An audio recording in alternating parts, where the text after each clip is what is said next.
बिस्मिल्लाहिर्रहमानिर्रहीम। अस्सलाम वालेकुम डियर स्टूडेंट्स, आज हम चैप्टर 1 की एक्सरसाइज के न्यूमेरिकल की तरफ जा रहे हैं। न्यूमेरिकल भी लॉन्ग क्वेश्चन में अक्सर पेपर में आए हुए हैं, सो इसलिए बहुत केयरफुली और बड़े ध्यान और तवज्जो के साथ आपके टॉपिक समझना है। तो चलते हैं क्वेश्चन नंबर 10 की तरफ। क्वेश्चन नंबर 10 में हमें क्या कहा जा रहा है? Calculate each of the following quantities. हमने कुछ क्वांटिटीज़ कैलकुलेट करनी है।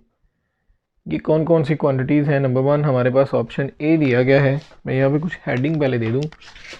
न्यूमेरिकल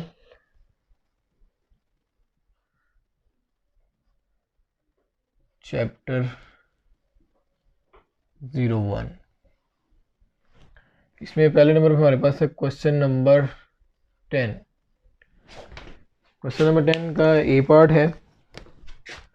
तो ए पार्ट में हमें क्या कहा जा रहा है? मैस इन ग्राम्स हमने फाइंड करना है ऑफ 2.74 मोल्स ऑफ KMnO4। यानी हमारे पास 2.74 मोल दिए गए हैं KMnO4 के, तो हमने उसका मैस फाइंड करना है जो कि ग्राम में है। तो सबसे पहले हम डाटा बनाएंगे। डाटा कैसे बनाएंगे देखें ज़रा आप। हमने फाइंड क्या करना है? नंबर 1 हमारे पास जो चीज़ दी गई पहले हम वो लिख लेते हैं। तो दिए गए हैं जी मोल्स ऑफ KMnO4, वो है 2.74 मोल। उसके बाद हमें बस यही चीज़ दी गई है। अब हमने फाइंड क्या करना है? हमने फाइंड करना है मैस इन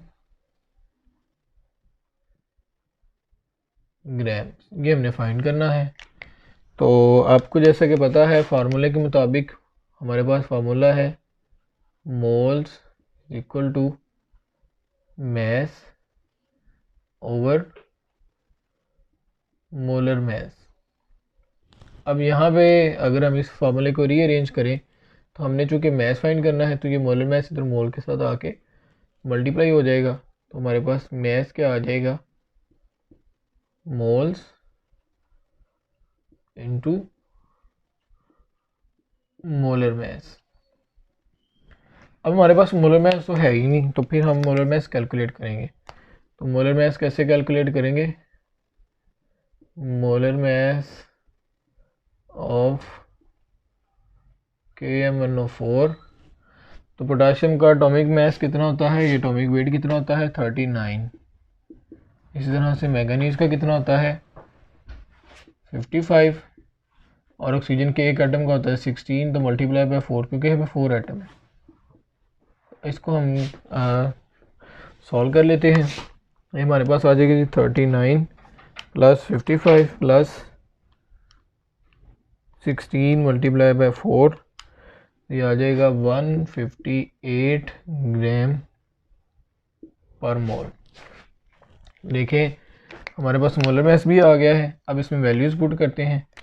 तो फार्मूले के मुताबिक मोल्स हमारे पास है 2.74 मोल। 2.74 मोल मल्टीप्लाई बाय मोलर मैस कितना है? 158 ग्राम पर मोल। तो मोल के साथ पर मोल कट गया। अब इसको मल्टीप्लाई करते हैं। तो देखें जी 2.74, तो ये आ गया 432.92 ग्राम। यानी कितना आ जाएगा? 432.92 ग्राम ऑफ KMnO4। और यही चीज़ हमने फाइंड करनी थी, सो हमने ये फाइंड कर ली। अच्छा जी, इसके बाद नेक्स्ट हमारे पास है न्यूमेरिकल नंबर 2, यानी क्वेश्चन नंबर 10 का ही ये सेकंड पार्ट है। तो मोल्स ऑफ एटम हमने फाइंड करने हैं इन 9.00 ग्राम ऑफ मैग्नीशियम नाइट्रेट। हमारे पास मैस दिया गया है मैग्नीशियम नाइट्रेट का। हमने उसके ओ एटम यानी ऑक्सीजन एटम फाइंड करने हैं। Mole of O atom find करना है। तो हमारे पास क्वेश्चन नंबर 10 का बी पार्ट है। सबसे पहली बात, हमें प्रोवाइड क्या किया गया है? तो हमें प्रोवाइड किया गया है मैस ऑफ मैग्नीशियम नाइट्रेट 9.00 ग्राम है। अब हमने फाइंड क्या करना है, मोल्स ऑफ ओ एटम, ये हमने फाइंड करना है। तो सबसे पहले हम क्या करते हैं, ओवरऑल मोल निकालेंगे और उसके बाद नंबर ऑफ ऑक्सीजन एटम के साथ इनको मल्टीप्लाई कर देंगे। तो फार्मूले के मुताबिक हमारे पास होना चाहिए मोल्स के लिए moles is equal to mass over molar mass. अब जैसे हमने ऊपर देखे हमारे पास मोलर मैस नहीं था, यहाँ भी मोलर मैस नहीं, तो हम पहले मोलर मैस निकालेंगे। तो मोलर मैस कैसे निकालेंगे, molar mass of MgNO3 twice. तो मैग्नीशियम का मैस कितना होता है 24 एक एटम का, नाइट्रोजन के एक एटम का मैस है 14। तो यहाँ पे देखें 2 इसके साथ मल्टीप्लाई हो रहा है, तो मल्टीप्लाई बाय 2 प्लस ऑक्सीजन के एक एटम का मैस है 16, तो ये यहाँ पे 6 एटम है, मल्टीप्लाई बाय 6 यानी कि 3 इसके साथ मल्टीप्लाई होगा तो 6 हो जाएंगे। अब इसको हम लोग कैलकुलेट कर लेते हैं। तो देखें 24 plus 14 multiply by 2 plus 16 multiply by 6, 148 आ जाएगा। यानी इसका मोलर मास कितना आ गया हमारे पास 148 ग्राम पर मोल। तो ये वाली वैल्यू हम यहाँ पे पुट करते हैं क्वेश्चन के अंदर, तो हमारे पास आ जाएगी जी मोल्स किसके बराबर आ जाएंगे, मैस हमारे पास है 9 ग्राम और हमारे पास मोलर मास कितना है 148 ग्राम पर मोल। ग्राम के साथ ग्राम कट गया तो हमारे पास मोल्स कितने आ गए, इसको हम सॉल्व कर लेते हैं। ये आ जाएगा 9 डिवाइडेड बाय 148, तो ये आ गया 0.061 मोल, ऊपर जाके इन्वर्स से पॉजिटिव हो जाएगा, मोल्स ऑफ MgNO3 ट्वाइस। अब ये देखें हमारे पास ओवरऑल मोल आ गए हैं। हमने क्या करना था, मोल निकालने हैं किसके, ऑक्सीजन एटम के। तो MgNO3 twice contains O atom. अब इसमें हम O एटम देख लेते कितने, हमारे पास 6 ऑक्सीजन एटम यहाँ पे नज़र आ रहे हैं 6, यानी इसको 2 किसके साथ मल्टीप्लाई करेंगे ऑक्सीजन के साथ एटमों के साथ, तो ये 6 एटम आ जाएंगे।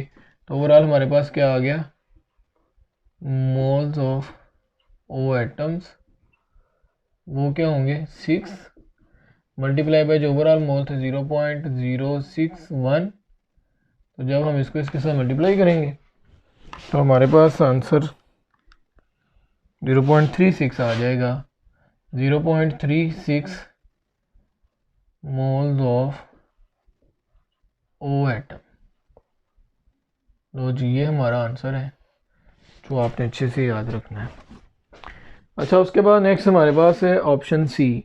ऑप्शन सी में क्या कहा गया है, number of O atom in 10.037 gram of copper sulphate .5 water molecule. यानी हमारे पास यहाँ पे ऑप्शन सी है, इसमें हमने क्या करना है, नंबर ऑफ मोल निकालने हैं, नंबर ऑफ ऑक्सीजन एटम निकालने हैं। तो सबसे पहले हमें प्रोवाइड क्या किया गया है 10.037 ग्राम दिए गए हैं, मैस ऑफ CuSO4 इसका कितना है 10.037 ग्राम, ठीक है। ये यानी हमें यहाँ पे ओवरऑल मैस दे दिया गया है।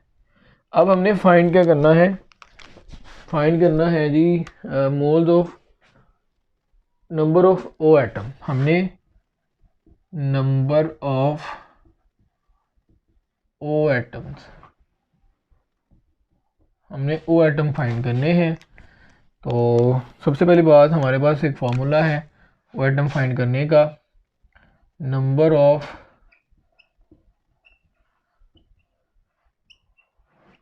Atoms is equal to mass over molar mass multiply by Avogadro's number. अब इसमें हमारे पास मोलर मास नहीं है, तो हम यहाँ पे भी क्या करेंगे, मोलर मास फाइंड करेंगे कैल्शियम सल्फेट का। यानी मोलर मास क्या आएगा,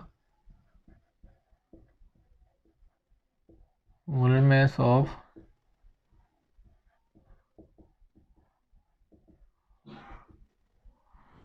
कैल्शियम कॉपर का जो मास होता है वो होता है 63.5 प्लस सल्फर है, सल्फर का होता है 32 प्लस ऑक्सीजन के एक एटम का होता है 16 मल्टीप्लाई बाय 4, क्योंकि यहाँ पे 4 एटम ऑक्सीजन के, प्लस पानी के वाटर के एक मॉलिक्यूल का मास होता है 18, तो नंबर ऑफ वाटर मॉलिक्यूल है 5, तो 18 मल्टीप्लाई बाय 5। ओवरऑल हमारे पास देखते हैं कितना आंसर आता है मोलर मास का, 63.5 plus 32 plus 16 multiply by 4 plus 18 multiply by 5, ये आ गया 249.5 ग्राम पर मोल। ये हमारे पास मोलर मास आ गया है। अब हम लोग पहले मॉलिक्यूल फाइंड करेंगे, मॉलिक्यूल फाइंड करने के लिए इसी फॉर्मूले को, यानी मॉलिक्यूल हमारे पास, ये मॉलिक्यूल फाइंड करने का फार्मूला है। तो हमारे पास मॉलिक्यूल निकालने का तरीका क्या है, इसके अंदर हम लोग वैल्यूज पुट करते हैं। यानी याद रखना आपने कि जब भी हमने ऑक्सीजन एटम निकालने हैं तो सबसे पहले हमें क्या करना है, नंबर ऑफ, यानी अगर ऑक्सीजन एटम निकालने हैं तो हमें पहले मॉलिक्यूल निकालने होंगे। तो मॉलिक्यूल निकालने के लिए मास हमें दिया गया है 10.037, मोलर मास हमें कितना दिया गया है जो हमने कैलकुलेट किया है 249.5, और एवोगाड्रोस नंबर है 06.02 इंटू 10⁻23। अब इसको हम लोग सॉल्व कर लेते हैं, तो हमारे पास मॉलिक्यूल आ जाएंगे 10.037 divided by 249.5 multiply by 6.02 expression 23, तो आ गया 2.42 इंटू 10⁻22 molecules of CuSO4.5H2। ये हमारे पास आ गए हैं मॉलिक्यूल्स। हमें क्या करना है, हमें निकालने हैं नंबर ऑफ ओ एटम। तो हम यहाँ पे लिखेंगे CuSO4.5H2O कंटेन्स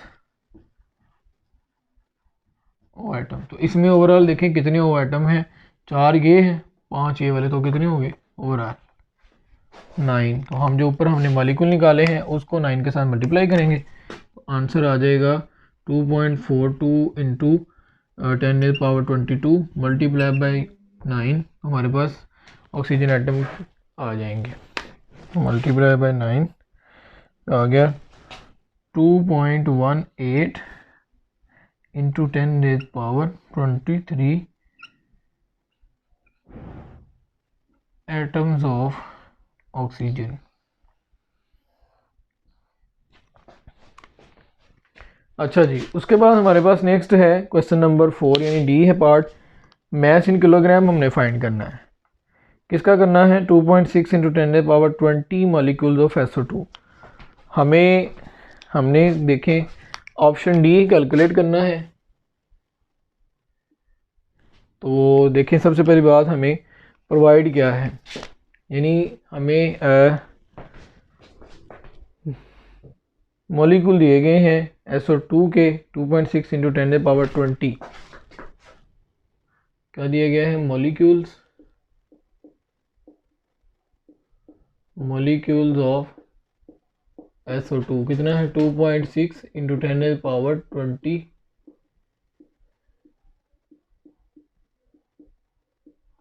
मॉलिक्यूल्स। अच्छा जी, उसके बाद हमने मास निकालना है मैस हमने फाइंड करना है किसमें, किलोग्राम के अंदर। तो हमारे पास फार्मूला वही जो हमने अभी यूज़ किया है मॉलिक्यूल्स वाला। फार्मूले के मुताबिक molecules is equal to mass over molar mass multiply by Avogadro's number. तो इसको रीअरेंज करते हैं, हमारे पास फार्मूला क्या आ जाएगा, नहीं मैच इधर आ जाएगा, ये मोलर मास मॉलिक्यूल के साथ मल्टीप्लाई होंगे और एवोगाड्रो इधर आके डिवाइड हो जाएगा। तो फार्मूला क्या बन जाएगा, mass is equal to molecules into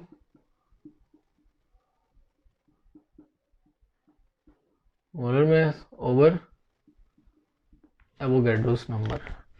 हमारे पास मोलर मास फिर नहीं है तो हम फिर मोलर मास फाइंड करेंगे।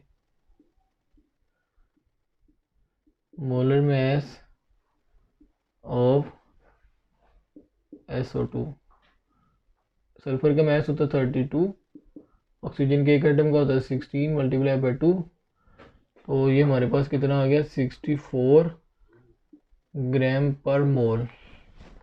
यहाँ पे ये रब हो गया, चलिए इसको दोबारा लिख लेते हैं।